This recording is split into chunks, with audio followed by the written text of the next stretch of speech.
Qué gusto saludarlos. Estamos aquí en CNC Noticias y en el espacio Hablemos de Política. Hoy con invitados muy especiales. Una invitada muy especial.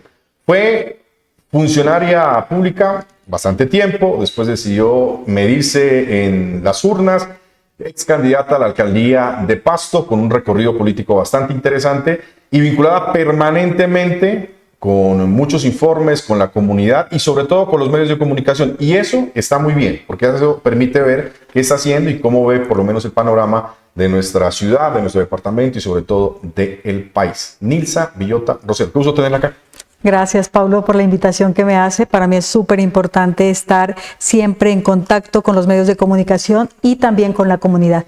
Se está calentando el tema político y tenemos que estar opinando, tenemos que estar dando a conocer a la comunidad cuál es nuestro punto de vista, porque desde los puntos de vista se construye las realidades. Oiga, a propósito de esto, antes de que nos metamos en el tema político, lo de los medios de comunicación siempre lo había pensado, de estar vinculada, de estar pendiente ahí, hacer control político desde afuera, revisar cómo va el municipio, cómo va el departamento, cómo va el país. Sí, es muy importante y sobre todo cuando se tiene la experiencia desde lo público, desde ser funcionario, yo creo que uno tiene una visión más clara de cuáles son los problemas de gobernar.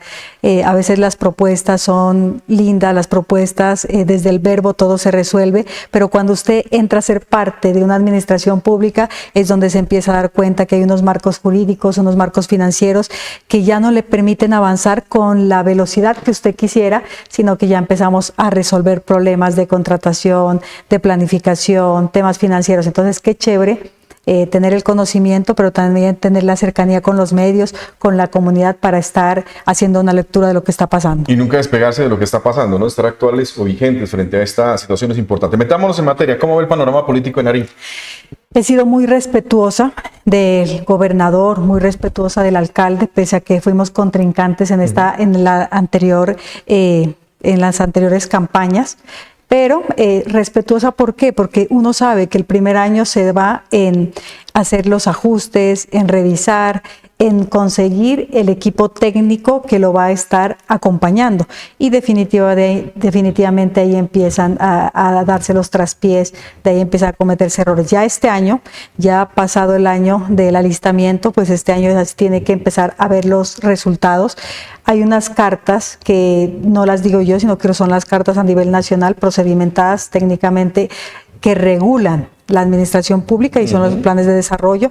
Hay que empezar a revisar esos planes de desarrollo en donde realmente se empiecen a ver cuáles son las líneas bases y cuáles son los alcances o cuáles son los éxitos que ha tenido el alcalde y el gobernador. Oiga, los alcaldes de Nariño, el gobernador de Nariño y en general los alcaldes y gobernadores del país se quejan sobre lo que está pasando con el gobierno nacional y la posibilidad de que esos recursos lleguen. Demasiadas promesas, demasiados discursos, muy pocos cumplimientos. ¿Eso se ve? ¿Esto es cierto lo que dicen ellos? Claro que es cierto y tenemos que decirlo. A mí me duele mucho que la sociedad está demasiado polarizada y que ante un concepto que es netamente técnico, no un concepto subjetivo, cuando tú lanzas un análisis de lo que está pasando, te encuentras con 1000 comentarios negativos que te están dañando, que se meten contra tu dignidad, que se meten contra tu profesionalismo y eso no es. Pienso que todos estamos llamados a observar, estamos llamados a opinar y qué mejor, como les digo, con conocimiento de causa. Las promesas de campaña del presidente Petro fueron demasiado ambiciosas, fueron demasiado poéticas, demasiado románticas y de hecho muy románticas y muy comprometedoras con el departamento de Nariño. Los vientos del sur serían los que nos refresquen, los vientos del sur serían los que nos conecten, porque los mismos vientos del sur fueron los que le dieron el éxito de la campaña al presidente Petro.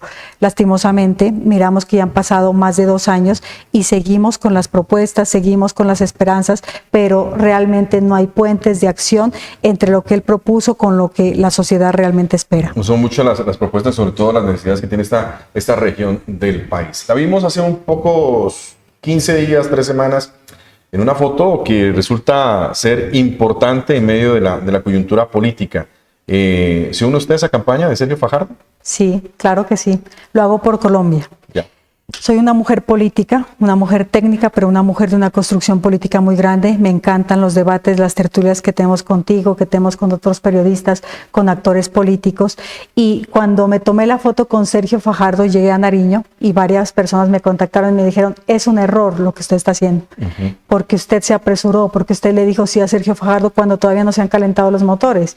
Y yo les digo a todos que lo hice. Pero la campaña ya se prendió. Sí, pero todavía no están definidos quiénes van a ser los candidatos reales de la centro derecha, no, de la derecha, del centro y de la izquierda. Sin embargo, Sergio me parece que es el que realmente tiene que tener nuestra atención para que ojalá se le dé la oportunidad de ser alcalde. ¿Por qué no fue un error? Porque mi campaña fue independiente, mi campaña no tuvo partidos políticos, no tuvo parlamentarios que me apoyaran. Mi campaña fue una campaña avalada por la ciudadanía y por esa ciudadanía a la cual represento y por esa ciudadanía a la cual respeto, les digo que es la mejor decisión. Espero que el presidente de Colombia sea una persona, el presidente o la presidenta, sea una persona de centro, sea una persona que acabe con la polarización, que nos permita ser respetuosos de las opiniones que van en crítica o en contra de lo que se está haciendo, que definitivamente la administración pública a veces en sus acciones tiene personas que la apoyan, tiene personas que la critican, pero definitivamente está en la grandeza del gobernante en que sepa aceptar esas críticas con respeto y que vamos a construir, que corrija lo que tenga que construir y que vaya sobre una proyección de construcción. Yo leía hace pocos días un texto que le hacían una crítica precisamente a Sergio Fajardo sobre cuál había sido su posición frente al gobierno de Gustavo Petro desde un inicio.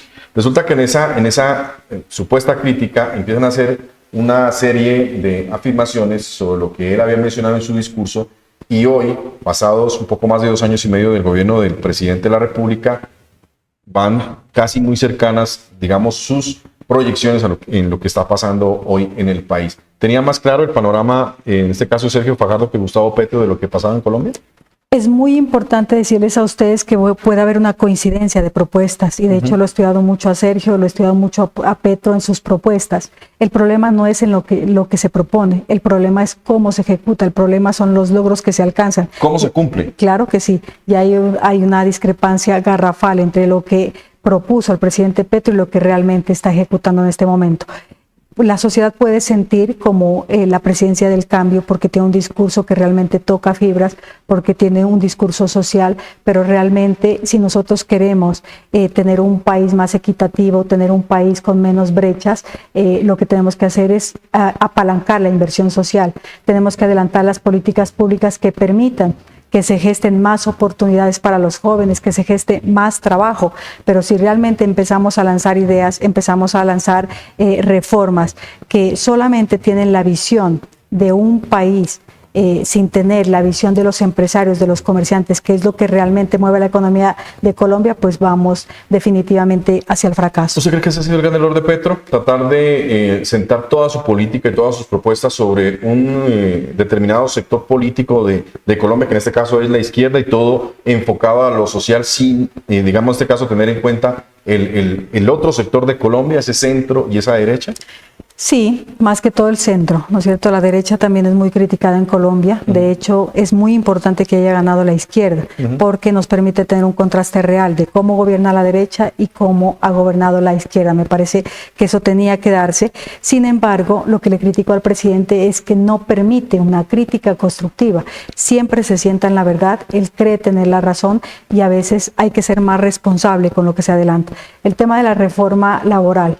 Una reforma que Sergio Fajardo la aprueba, una reforma que en los principios, en el primer año y mediados del segundo año de gobierno del presidente Petro, se empiezan a tocar los 70 y pico de puntos, entran los sectores económicos que mueven la economía de nuestro país y empiezan a hacer revisión, tanto la Nación, el Congreso, con los sectores económicos, y empiezan a hacer una lista de chequeo de qué puntos se deben aplicar perfectamente, y eran más de 50 puntos, pero lastimosamente no hubo un estudio, no hubo una concertación sobre esos 20 puntos y eso lastimosamente coloca a Colombia en un vilo, en una, digamos, en una superficie de falla porque ahora lo que vamos a tener es una reforma que la impone el presidente, pero que no va en asocio con los sectores económicos. ¿Esta consulta popular cómo la observan desde este sector de la política? Digo que es un caballito de batalla del presidente Petro, que definitivamente no se debe llevar a una consulta popular, sino se debe concertar. La concertación iba bien, pero lastimosamente cuando ya no se mueve desde el gobierno nacional los puntos para tener una mejor reforma, lo que el Congreso hace es negarla, que también estuvo mal, y lo que el presidente Petro hace es quererla imponer ante la reforma, ante la convocatoria que hace. ¿Usted le critica algo al presidente sobre lo que ha pasado alrededor del manejo de su discurso, de su léxico, de los contenidos que emite a través del discurso? ¿De pronto lo siente algo agresivos o son agresivos? Agresivo, y siento que se está perdiendo el respeto, se está corriendo la línea ética, la línea moral, la línea diplomática. Si un presidente empieza a insultar y si sus ministros, como lo miramos, el presidente insulta y a los 2 días el ministro también dice malas palabras, pienso que no debe ser la forma. Un funcionario público está mandado a dar ejemplo. Los funcionarios públicos tienen una exposición, la vida personal se expone ante la sociedad y han sido muy criticados los temas de licor, los temas de sustancias psicoactivas, las mismas decisiones con respecto al género, ¿no es cierto?, que uno tenga, pero definitivamente si uno lleva una vida en donde permite que la vida pública, la vida personal no sea tan reflejada ante la sociedad, pues yo creo que se pueden manejar ciertas decisiones, pero creo que el presidente ha corrido todas esas líneas éticas. ¿Cuándo viene el doctor Fajardo por Nariño? Algo importante a ustedes es decirle que hay que estudiar a Fajardo, que el tema de lo tibio no es tibio, y lo digo porque no me lo pregunta, pero el tiempo le dio la razón a Sergio. Pero es que ese tibio le dio un sobrenombre en medio de una campaña que le costó muchas situaciones complejas a él por las posturas políticas, sobre todo radicales, que tenía Colombia. El tibio, entonces, ¿cómo lo maneja él? Bueno, el tibio hay que explicarlo. El tiempo le da la razón a Sergio. Dijo no Petro, no Rodolfo. En este momento miramos al presidente Petro, que definitivamente se está apalancando y está manejando al gobierno sobre los conceptos subjetivos que él tiene. No está permitiendo que Colombia se despolarice, sino la está polarizando. No hay un cumplimiento con respecto a ese plan de desarrollo y definitivamente pienso que no es la mejor opción, no fue la mejor opción para Colombia. Nos vamos a Rodolfo. Rodolfo nos engañó con ese discurso de la anticorrupción, de que no iba a permitir que se roben un peso de las arcas del presupuesto público. Sin embargo, a un tiempo de 2 años fue condenado casa por cárcel por actos de corrupción. A veces es mejor no tomar posiciones, a veces es mejor votar en blanco, o a veces, como en mi condición, fue decirle a la comunidad, existe una mejor opción, que de pronto no era la opción para ser alcaldesa en el 2023, pero que va demarcando unas posiciones interesantes. Yo le dije no a Nicolás, a unirme a Nicolás, no a el ingeniero Mario Enríquez, dije voy hasta la final, sacamos un número considerable de votos y a veces la gente en el dolor que siente por campañas perdidas dice ¿por qué no se unió? Si se hubiera unido hubiera ganado. Usted es tibia y no es tibia, es simplemente un criterio que se respeta, una posición que se lleva ante la sociedad para decirle en este momento las 2 opciones que hay no son los mejores caminos. Ni izquierda ni derecha, el camino es el centro según ustedes, y Fajardo hoy es uno de los candidatos o precandidatos presidenciales que está punteando en las encuestas a nivel del país. De hecho, está muy bien posicionado. Esa energía, esa gasolina, sin él haber anunciado que es precandidato, que es candidato, ¿le aguantará para esta carrera tan polarizada y sobre todo tan desgastante que va a tener el país? Desgastante sí, pero cuando uno quiere llegar, tiene que trabajar fuertemente. Fajardo tiene una fortaleza inmensa, y es la experiencia en lo público, la experiencia en lo ejecutivo. Fue alcalde de Medellín, fue gobernador de Medellín, y créame que el conocimiento se apalanca más cuando hay experiencia, cuando él tuvo que vivir cuáles son los problemas que se tiene cuando se está gobernando.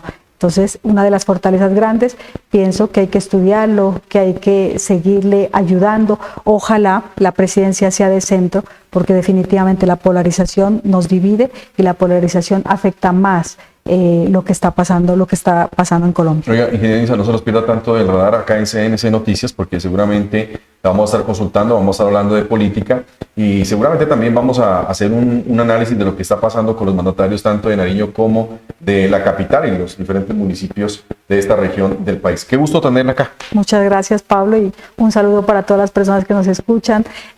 Opinemos.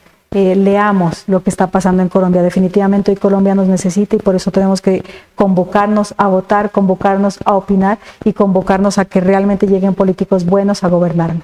Es nuestra invitada del día hoy, aquí en Hablemos de Política, en el canal CNC y en CNC Noticias, la ingeniera Nilsa Villota Rosero, es candidata a la alcaldía de Pasto, opinando sobre lo que viene, lo que va a pasar y sobre aquellos precandidatos que seguramente llegarán en los próximos días a hablar aquí con nosotros para conocer sus propuestas y sobre todo este panorama político álgido en el país.